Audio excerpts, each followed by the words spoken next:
tratarán temas como el salario de los docentes, jornadas laborales, algunos acuerdos de dichas políticas educativas, recursos y programas tecnológicos.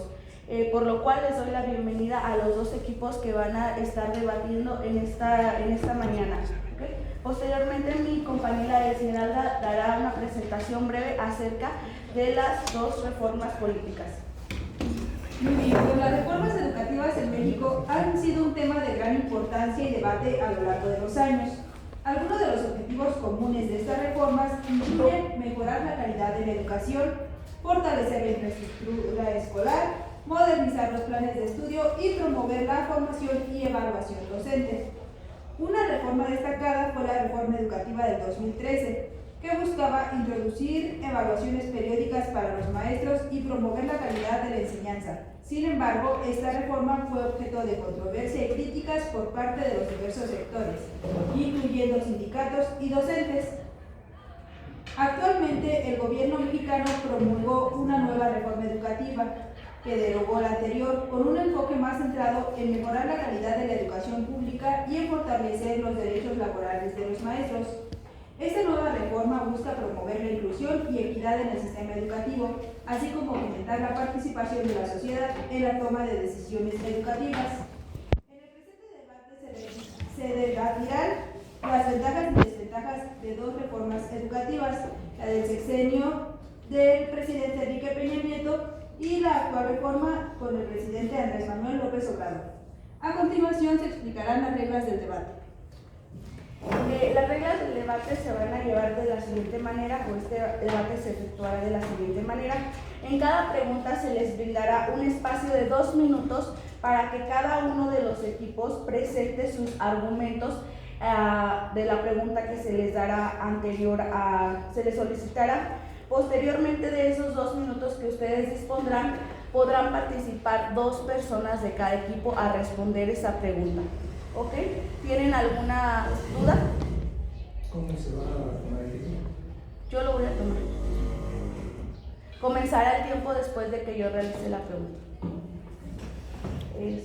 Okay. Entonces comenzamos.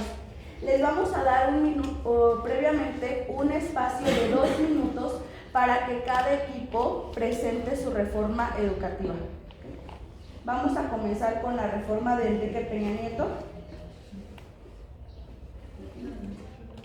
¿Y los 2 minutos? Los 2 minutos comienzan, Enrique Peña Nieto. Los 2 minutos comienzan ahora.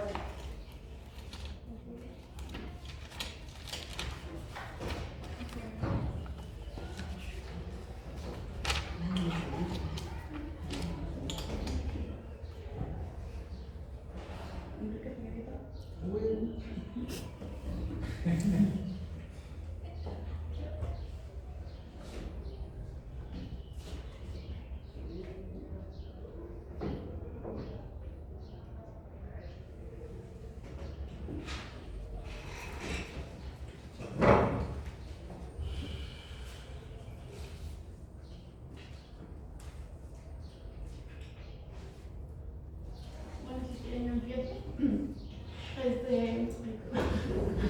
Con la de Enrique Peña Nieto se veía una evaluación constante al docente, pero esto le permitía también de una forma positiva ser evaluado y ir mejorando poco a poco con este crecimiento laboral y crecimiento de conocimientos para así ofrecer una educación de calidad. Se le ofrecían a los maestros programas de capacitación, evaluación de su desempeño, posibilidades de acceso dentro de las instituciones educativas, participación en proyectos especiales y programas de posgrado en becas. Esto pues era algo que durante el sexenio de Enrique Peña Nieto se le ofrecía al maestro, aparte de las constantes evaluaciones. Al adquirir o hacer estos programas, pues había un crecimiento salarial para el maestro.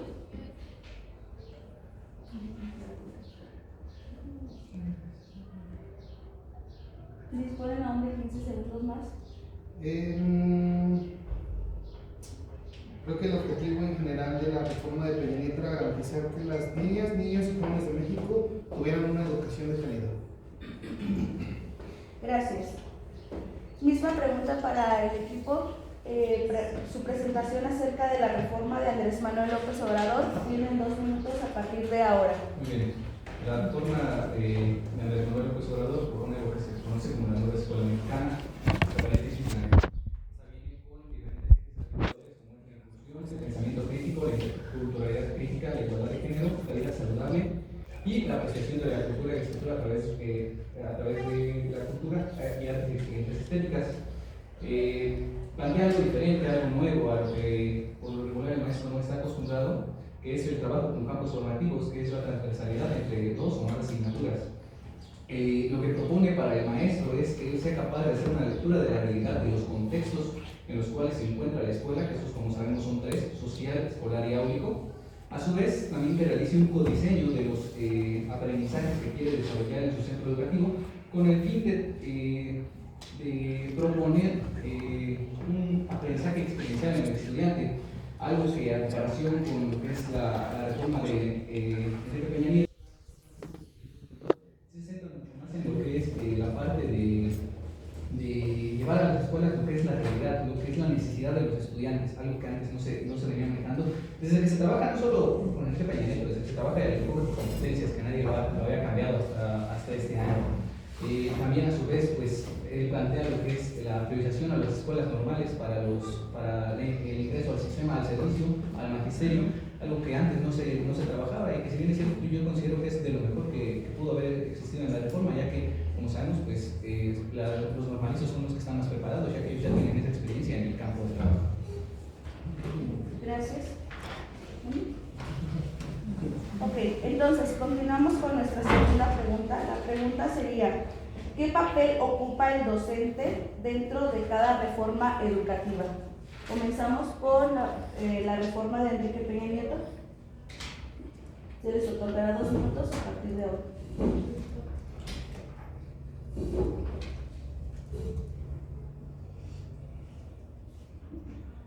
Bueno, el docente se pretendía que fuera una persona bastante preparada y esto se hacía mediante diversas pruebas y constantes para reafirmar que tuviera los conocimientos y la preparación necesaria para ser un docente.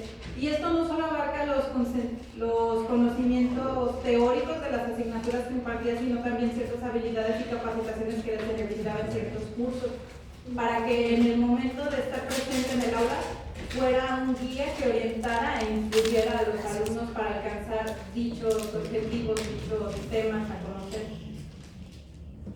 Sí, esta reforma estaba constituida por 3 pilares, y en el primero, el más elemental, era la capacitación a los maestros, asegurar que estos estuvieran preparados mediante evaluaciones, dando así a los maestros una oportunidad de crecimiento y premiar su esfuerzo al maestro.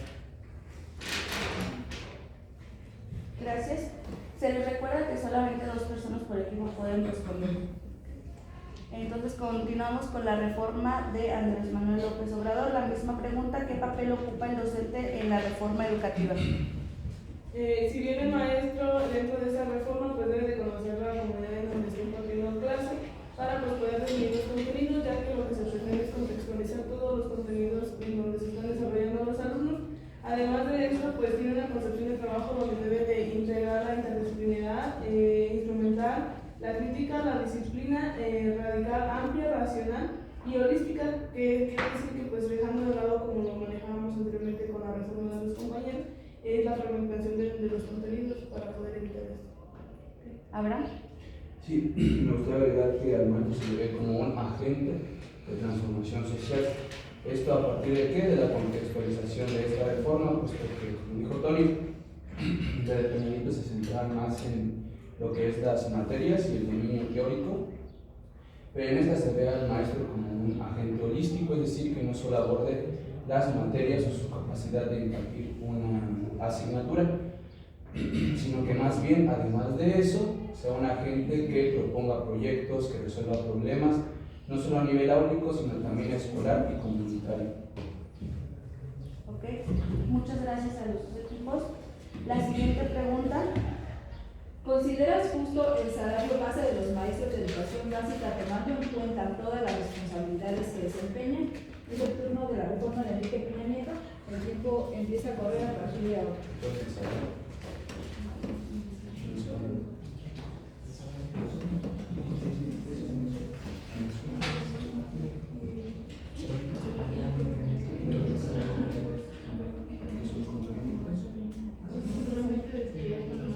Creo que en general creo que no. Ningún trabajo es bien remunerado aquí en el país. Creo que la responsabilidad del maestro abarca demasiado y pues realmente no. O sea, en mi opinión personal no es muy bajo el sueldo lo que se recibe como un maestro, de acuerdo a las actividades que ellos realizan, sobre todo por la carga no solo académica, sino también administrativa que se le impone al maestro. Aparte de que los maestros pues se preparan bastante para, bueno, en esta parte de la reforma del Peña existía mucho esa parte en la que el maestro se tenía que preparar muchísimo para poder subir el sueldo o se quedaba hasta abajo. Entonces yo creo que no es justo porque pues usualmente al maestro le pagan poco. Entonces el que le tengas que preparar y el que tengas que tener cursos, porque era lo que se pedía en ese tiempo, tener cursos y tener cierto nivel para tu capacitación, para tu poder aumentar el nivel, pues era bastante difícil de que no te subieran el sueldo para eso, pues siento que es una parte muy, pues no es justa para el maestro. La misma pregunta para el equipo de Andrés Manuel López Obrador. ¿Consideras justo el salario base de los maestros de educación básica, tomando en cuenta todas las responsabilidades que desempeñan? Bueno, en mi caso y el equipo consideramos que el salario no es justo, ya que el salario promedio mensual de un docente parte de los 16,000 pesos al mes. Tuvo un aumento del 8.2, sin embargo sabemos nosotros que las responsabilidades de un docente no nada más son frente al grupo, sino de que tiene una trayectoria holística, como ya mencionamos, y esta en parte, pues principalmente en problemas radicales como sociales, socioafectivos, incluso tenemos que ser como un apoyo psicológico y estar al margen de todos los chicos, además de que tenemos que cubrir las demandas de sus necesidades, y pues nosotros consideramos que la demanda costo-beneficio que trae este salario de 16,000 pesos es muy baja a comparación con otros sectores, en este caso mismos de la educación, y pese a que hubo un aumento, creemos que es bajo por todos los papeles y roles que desempeñamos dentro del aula. ¿Abraham? Sí, yo creo que ahorita es injusto, la reforma del era más todavía, porque en ese momento se creó el Instituto Nacional para la Evaluación de la Educación. Y ese organismo descargaba muchísimo más de trabajo, de cursos, de capacitaciones, lo que hace todavía más exigente el trabajo del docente, además de todo lo que ya mencionó Cristian. Además de que en esta reforma, como ya mencionó, pues hubo más aumentos, o había más aumentos que en otro momento histórico. Gracias a los dos equipos por responder. Nuestra siguiente pregunta sería: ¿qué beneficio representa ser un docente preparado profesionalmente conforme a tu reforma educativa y si el gobierno es quien ofrece y valora la capacitación para docentes? Comenzamos con el equipo de Enrique Peña Nieto, por favor. ¿Puedes repetir la pregunta? Claro que sí. ¿Qué beneficio representa ser un docente preparado profesionalmente conforme a tu reforma educativa y si el gobierno es quien ofrece y valora la capacitación para docentes? ¿Comenzamos? Bueno, en el caso de la reforma de Enrique Peña Nieto, considero que esta le daba bastante prioridad a la formación del docente, ya que se enfocaba bastante en la preparación académica por las constantes evaluaciones y en la formación que éste tenía por las capacitaciones que daban a los docentes. Y aunque le daba mucha prioridad a esto, no todas las capacitaciones y cursos se brindaban por parte del gobierno y las instituciones académicas, sino que también se pretendía que el docente por cuenta propia buscara obtener algunas. Esto en cierto modo nos beneficia porque vamos adquiriendo más habilidades, pero nos perjudica ya que es más carga administrativa a nuestra labor docente, ya que nos tenemos que enfocar en estos mismos cursos, en la labor en el aula y en la labor institucional que debemos realizar. Esto sin contar la labor que debemos de tener con la comunidad en la que se desempeña la escuela. Entonces, para resumir, sí, la reforma le da bastante importancia a estos aspectos, apoya en parte, aunque también se busca que el docente lo haga de manera propia. Sin embargo, esto puede llegar a ser un obstáculo por la carga y dificultar nuestra labor como docentes.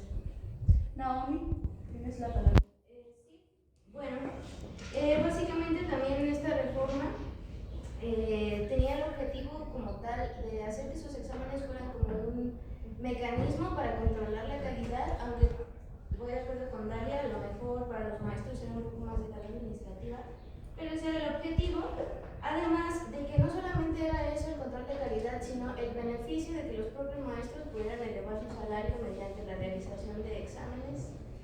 Entonces, y además se firmó un acuerdo nacional para la modernización de la educación básica, donde el principal principio era una medida coayudante para el cumplimiento de los objetivos y las acciones educativas. Gracias.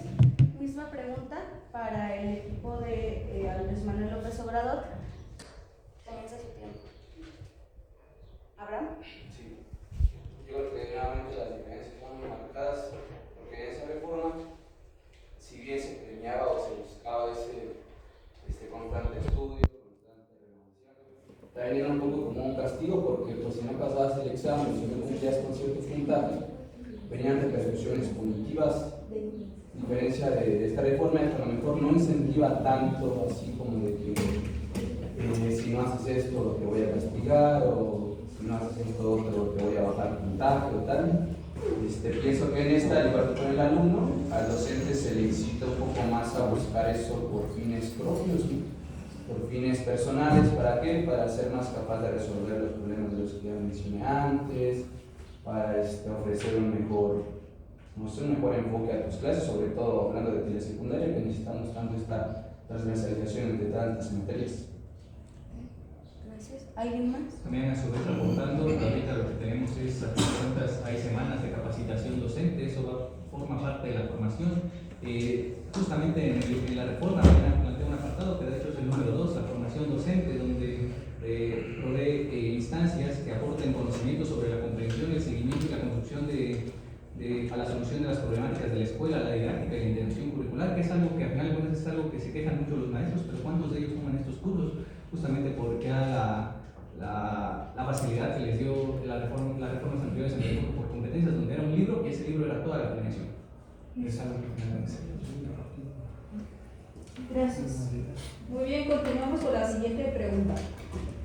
¿Cuáles son los criterios para la promoción docente y qué ventajas conlleva dicho proceso? Los escuchamos, equipo de Enrique Peña Nieto.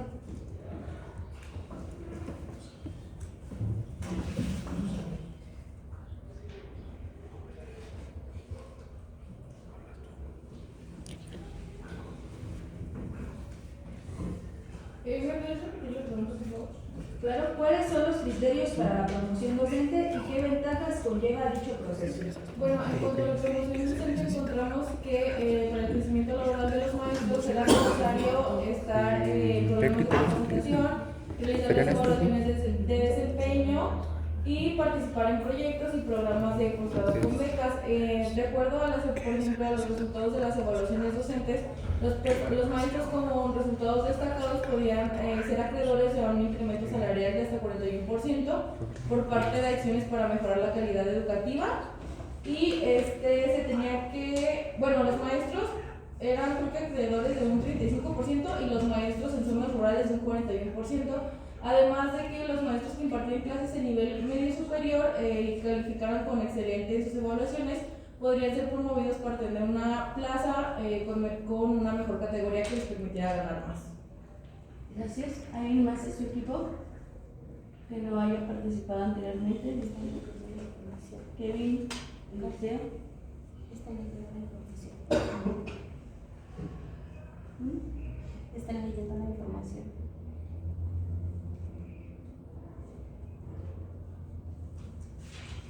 ¿Nadie? Ok.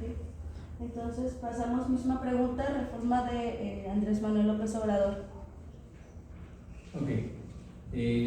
También se plantea algo muy similar, al final de cuentas, a lo que ya venía trabajando con el Peña Nieto y con años anteriores, con reformas anteriores, como el BIE. Esta plantea principalmente dos tipos de promociones, la promoción horizontal y la promoción vertical. Todos sabemos que la promoción horizontal es en cuanto a niveles, con el fin de aumentar un salario, pero estar en el mismo puesto de trabajo. Sin embargo, la promoción vertical pues ya va más en el sentido de aumentar a lo que es la plaza, un director, de maestro a director, directora a supervisor y supervisora que es un jefe de sector. Entre los principales criterios o requisitos generales que se fomentan es la formación docente pedagógica, es un requisito muy importante, es el principal, la acreditación de estudios mínimos de licenciatura, los promedios generales de carrera, cursos extracurriculares, esto sin importar a final de cuentas si es examen de admisión o es examen para promoción, esto es algo que es indispensable. Cada uno ofrece cursos diferentes y es importante a final de cuentas poder garantizar que también tanto los maestros que pueden acceder a lo que es el servicio profesional como los que están en promoción tengan acceso a ese tipo de cursos y programas de movilización académica, que eso es algo también muy importante. Entre los perfiles o criterios emitidos por el OSICAM, pues lo principal que se busca es a final de cuentas que los maestros por medio de una evaluación puedan como demostrar lo que son sus habilidades, su capacidad docente con el fin de poder adquirir estos nuevos niveles. Estos niveles lo que pretenden es un incremento salarial, como también ya se manejaba desde mucho antes. Claro que al final de cuentas esto es algo que es muy equitativo al nivel en el que se encuentre el maestro. Abraham levantó la mano primero. Sí, algo muy breve, nada más que quería agregar por pláticas con profesores en servicio. Para ser director, me parece que basta con una licenciatura. Sin embargo, para llegar a ser supervisor sí es obligatorio una maestría. Se acabó el tiempo. Gracias. La siguiente pregunta. De acuerdo a tu reforma educativa, ¿cuáles son los requisitos establecidos en tu reforma para ingresar al servicio profesional docente? ¿Y crees que son adecuados para evaluar a futuros profesionales en la docencia? Repito la pregunta, ¿cuáles son los requisitos establecidos en tu reforma para ingresar al servicio profesional docente? ¿Y crees que son adecuados para evaluar a futuros profesionales en la docencia? Estamos con ustedes, reforma de Enrique Peña Nieto.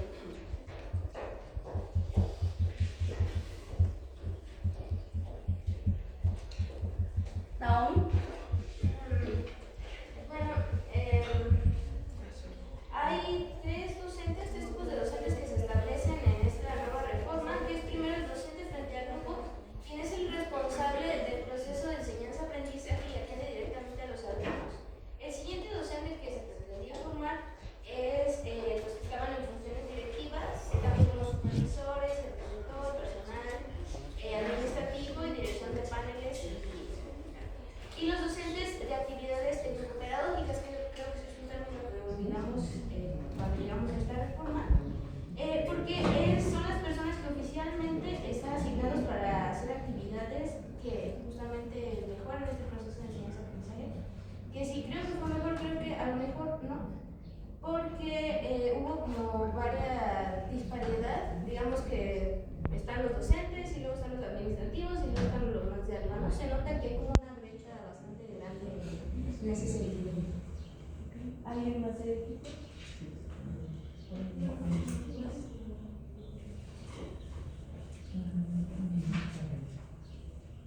¿Nadie?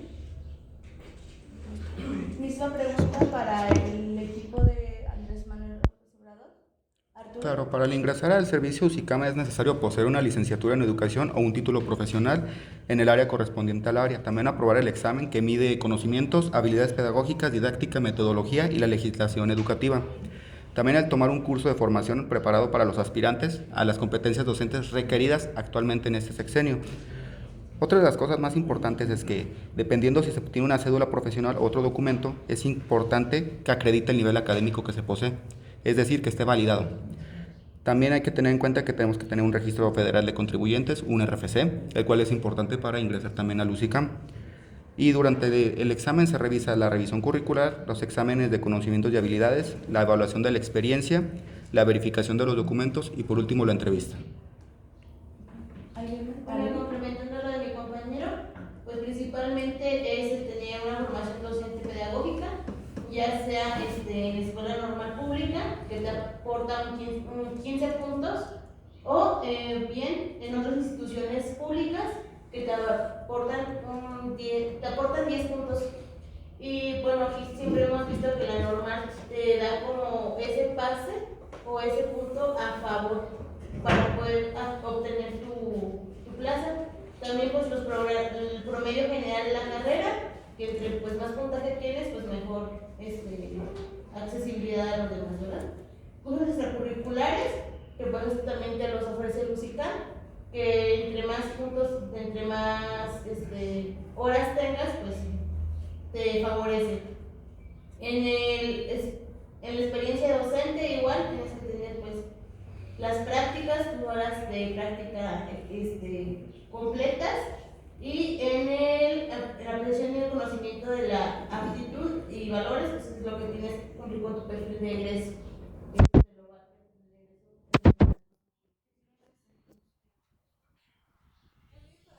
Vamos a participar aquí los integrantes que van a hablar. La pregunta es, ¿qué programas tecnológicos se implementaron en tu reforma educativa y consideras que cumplen con el propósito de proveer de los recursos necesarios para la enseñanza? Vuelvo a repetir, ¿qué programas tecnológicos se implementaron en tu reforma educativa y consideras que cumplen con el propósito de proveer los recursos necesarios para la enseñanza? Los escuchamos, equipo de Enrique Peña Nieto.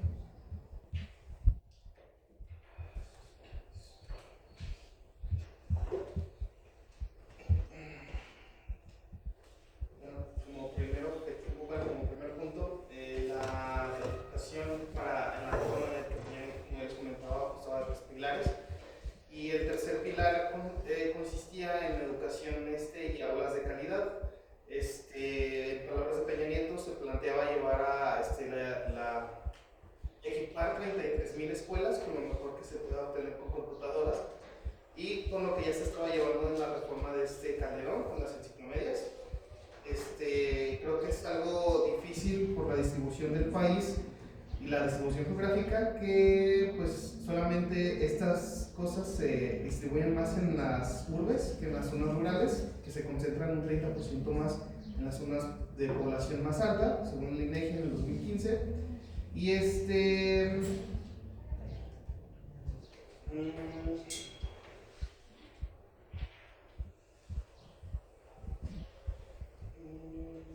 y esto es en función para responder a las actuales necesidades heterogéneas de los sujetos en procesos de formación, que son nuestros alumnos.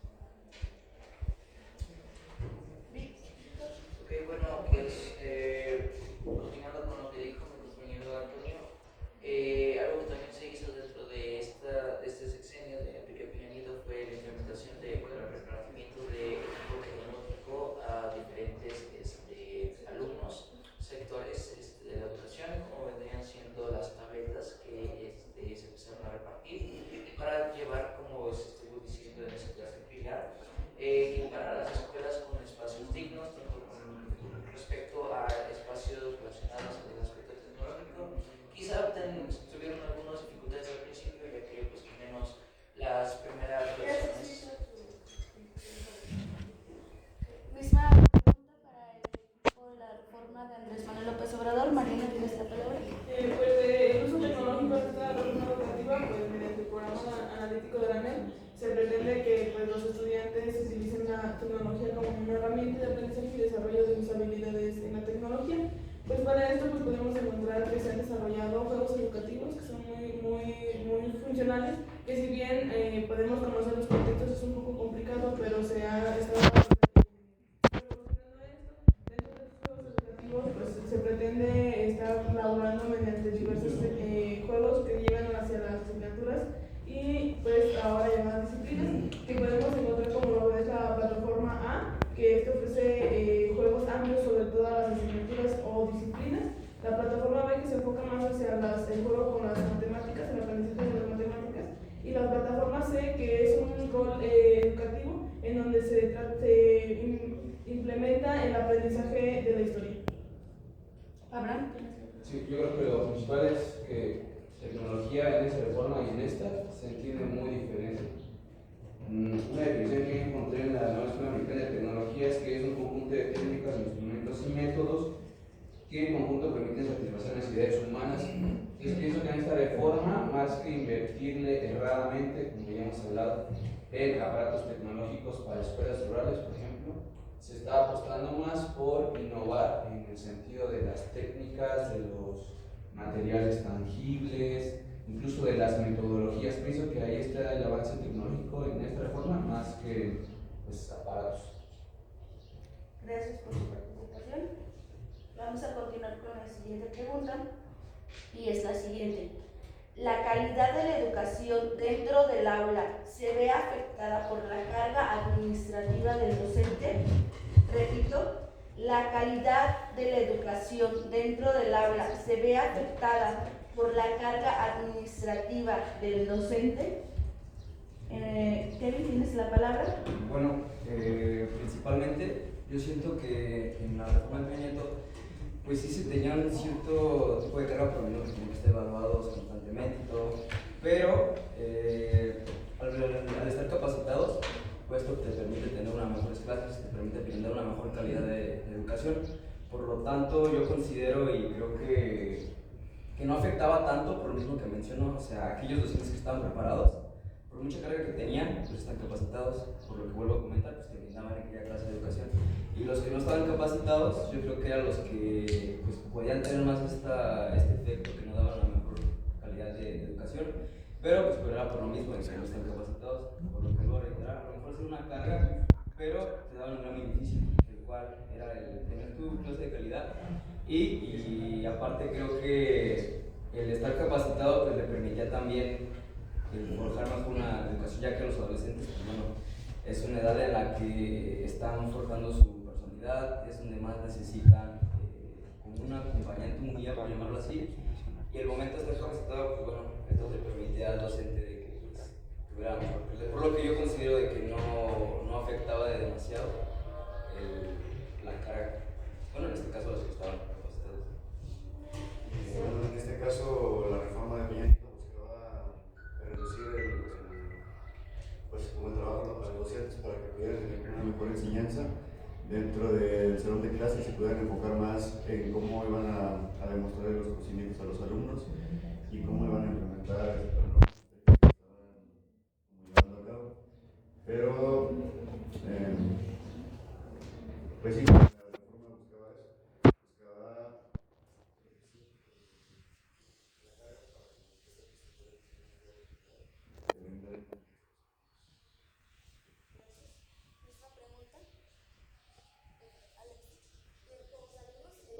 el papel que juega el docente pues solamente es un facilitador de un guía, ya no se utiliza tanto como de que el maestro venga, se para enfrente y dé las clases como tal, desde cero, sino en este caso pues los estudiantes ya lo van a realizar de manera autónoma, por lo que yo considero personalmente que no se ve afectado, porque como lo acabo de decir, solamente es un guía. Los adolescentes o los estudiantes son los que tienen que llevar a cabo su trabajo ellos solos, entonces en este caso considero que no se ve afectado. ¿Alguien más de su equipo?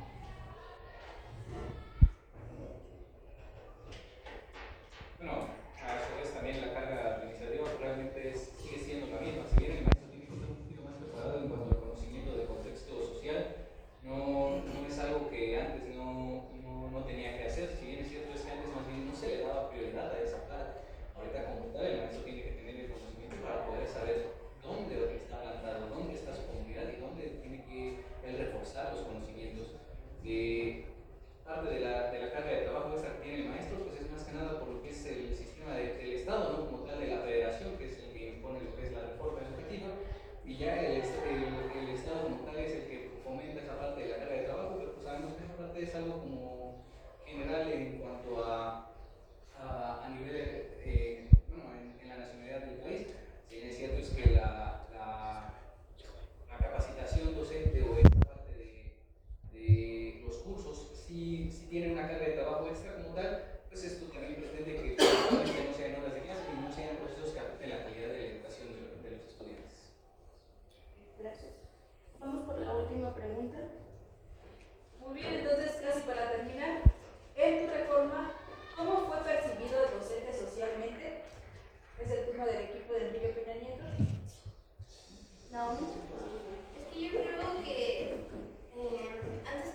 la salario en parte, pero sino más bien porque el docente era nuevo, también en eso, era nuevo justamente en ese proceso de enseñar, en ese proceso de estar frente a un grupo y dar material o tener material. Entonces, por eso voy un poco de acuerdo con el otro equipo que menciona que ahora tecnología no se basa solamente en cosas de internet, sino que más que nada en las técnicas, el uso de esas mismas técnicas. Entonces, yo creo que había que pasar un poquito de temporalidad.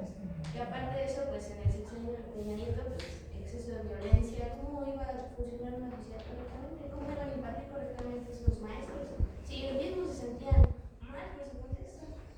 Entonces, ¿alguien más?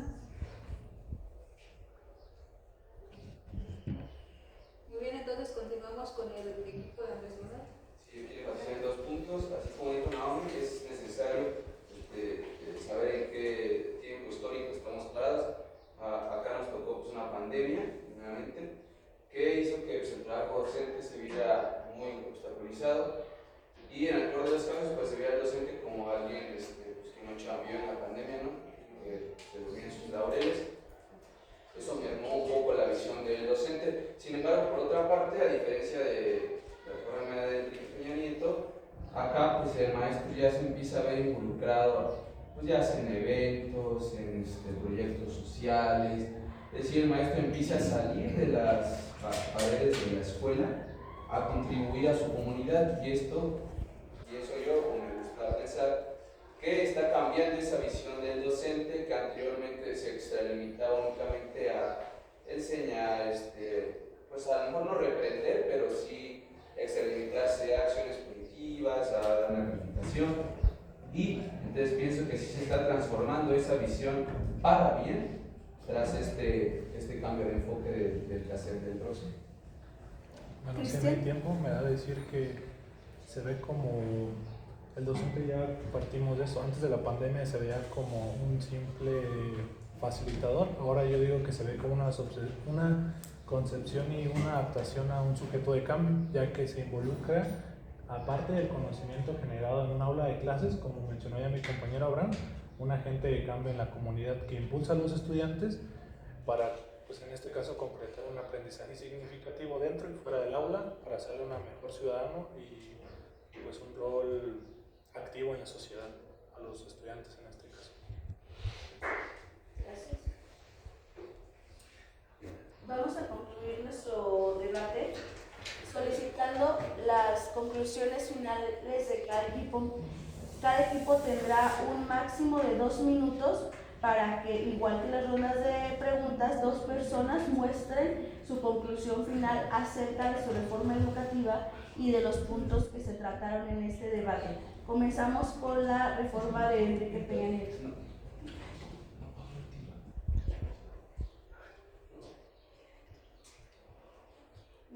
Bueno, creo que en general la reforma de Peña Nieto no está muy alejada de la de López Obrador. Creo que los 3 pilares fundamentales que nosotros manejamos se basan también en lo que ellos trabajan. Las escuelas de calidad, los maestros que estén capacitados y el otro pilar era la parte del plan de trabajo, del plan educativo. Creo que no están muy alejados el uno del otro, simplemente se llevan de diferente manera.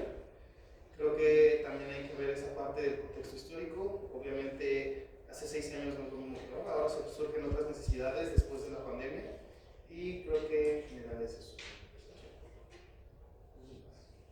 Bueno, aparte de esto, yo creo que pues fue una reforma que como que nos abrió las puertas a esta nueva reforma. Habíamos visto lo que era el pilotaje de llegar de cero a un nuevo programa o plan de estudios. Entonces yo creo que pues fue como una preparación, ¿no? Por así decirlo, de lo que vemos actualmente. También creo que pues se deshumanizaba muchísimo a lo que era el docente en aquel tiempo, ya que querían que estuviéramos preparados, pero no nos daban las herramientas para prepararnos o era muy escaso el nivel de apoyo que tenían los docentes en cuanto pues ya habíamos lo de las tecnologías y todo esto, pues no checaban los contextos en los que se tenían las escuelas o los maestros y pues solo daban por dar. Entonces yo creo que sí le faltó muchísimo de checar los contextos en los que se encuentra el docente y los alumnos para que pudiera tener una buena, ¿cómo se dice? Como un buen desempeño en cuanto a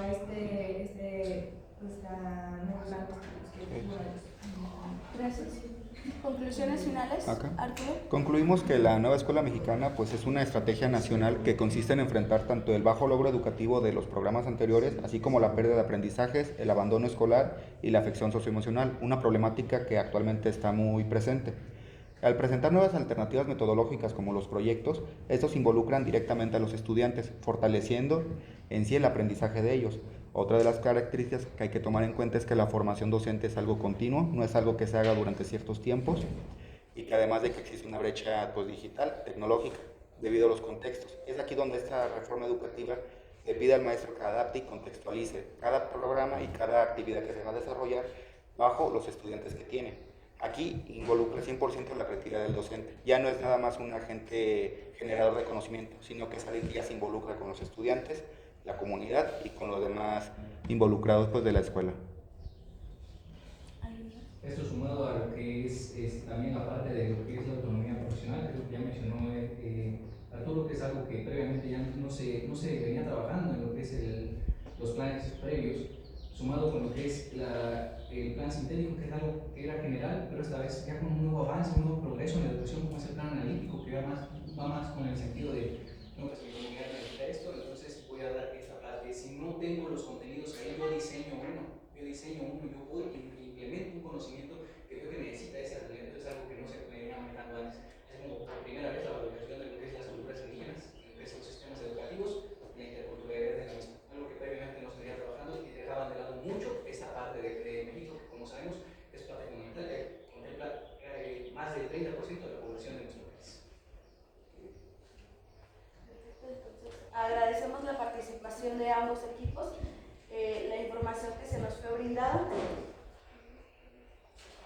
Sí, muchas gracias. Como podemos ver, pues ambas reformas ofrecen tanto ventajas y desventajas. Pareciera que esta reforma ofrece mayor cantidad, bueno, la reforma actualmente ofrece más cantidades de ventajas, está como más enfocada hacia un progreso de este país. Y pues muchas gracias a todos los que participaron.